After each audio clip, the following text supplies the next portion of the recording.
lenye asubuhi ya leo linaandika mwenyekiti wa bodi mstaafu MCL afariki dunia. Mwenyekiti wa bodi mstaafu MCL afariki dunia. Lakini msajili alivyotonesha kidonda cha Chadema. Msajili alivyotonesha kidonda cha Chadema. Awalima barua ya pili ndani ya siku 20 akitishia kusimamisha usajili wa chama au kukitoza faini. Lakini Dr. Mwigulu ashtukia upigaji Manyoni. Dr. Mwigulu ashtukia upigaji Manyoni, bei ya mafuta kushuka soko la dunia. Hiyo ni habari kwenye gazeti lako la Mwananchi.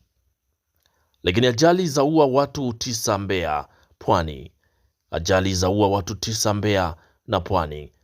Hiyo ni habari pia inapatikana kwenye gazeti lako la Mwananchi kwenye kurasa wa mbele. Pata nakala yako kwa habari kwa kina. Lakini habari kubwa kwenye gazeti la Mwananchi ni msajili alivyotonesha kidonda cha Chadema. Huyo ni msajili alivyotonesha kidonda cha Chadema. Hiyo ni habari